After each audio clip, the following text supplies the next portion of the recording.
Perkenalkan, nama saya Nadifa Rahma Fahriza, nomor induk mahasiswa 23019200544, Prodi Business Creation 2023 Malang. Di sini saya akan menjelaskan mengenai fakta dari sosial media. Pertama, dapat diakses oleh berbagai usia dari anak-anak hingga lansia. Yang kedua, fungsi yang banyak bagi kehidupan. Yang ketiga, milenial menguasai sosial media. Yang keempat, mengembangkan usaha dengan pesat.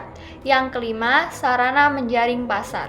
Media sosial dan generasi milenial sudah menjadi satu kesatuan yang tidak dapat dipisahkan pada era saat ini. Dikutip oleh William Henley, peran media sosial dan generasi milenial menjadi bagian yang tak bisa terpisahkan pada saat sekarang. Inilah yang akan kita bahas dalam ISF kelima ini. Ditinjau juga dari tingginya usia produktif, maka Indonesia dapat memanfaatkan untuk menumbuhkan ekonomi nasional. Lahirnya new media menciptakan internet sebagai wadah untuk mempermudah masyarakat mendapatkan informasi. Internet sudah menjadi sorotan yang akhirnya dimanfaatkan oleh generasi milenial sebagai tempat mengekspresikan diri. Kini, media sosial merupakan mainan yang menyenangkan bagi milenial. Selain untuk mengekspresikan diri di media sosial, juga memiliki berbagai fungsi. Fungsi yang disampaikan yaitu seperti sarana kebebasan, kepuasan, serta kesenangan semata. Manfaat dari sosial media: memasarkan produk lebih luas, menyebarkan hal positif, berkomunikasi, tempat informasi, bersosialisasi, dan membangun bisnis. Target utama yang saya akan bahas yaitu milenial. Mengapa milenial? Karena mereka dapat berkembang dengan sosial media lebih mudah.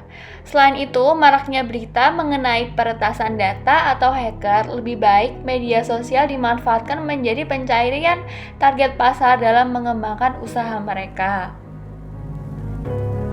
Saya bisa bilang tersebut karena menurut data atau berita yang saya akses pada tanggal 15 Juni tahun 2020, banyak sekali milenial antara dari rentang jenjang SMP hingga kuliah memanfaatkan sosial media dengan hal yang tidak benar, yaitu meretas data seseorang demi kepentingan pribadi mereka.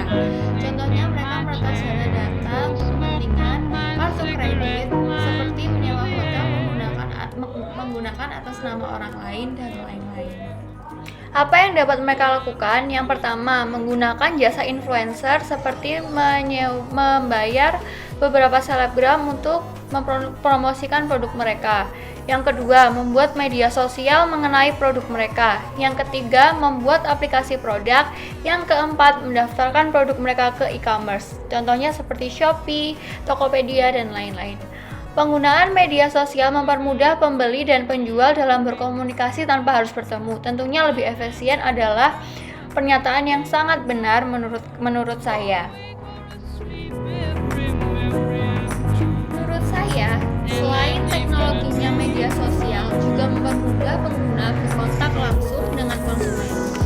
Memberi kritik dan saran hanya di rumah, membayar hanya di rumah saja. Namun, ada beberapa kemungkinan juga diretas oleh pihak yang tidak bertanggung jawab. Maka dari itu harus ada kesadaran dari masing-masing pengguna untuk meningkatkan keamanan dengan tidak menyebarkan PIN atau SMS dari beberapa e-commerce ke orang lain, dan juga tidak membiarkan VPN menyala saat ada m-banking atau alat untuk pembayaran yang ada di handphone, agar tetap terjaganya proses jual beli tersebut. Nah, sudah saya sampaikan mengenai menjaring pasar melalui media sosial. Kesimpulan yang saya dapat yaitu milenial harus menggunakan sosial media dengan bijak, mengurangi hal-hal yang negatif dan meningkatkan hal-hal yang positif. Contohnya seperti yang sudah saya sebutkan sebelumnya. Semoga bermanfaat dan terima kasih. Dari saya Nadifa Rahma Fahriza dari Universitas Bina Nusantara.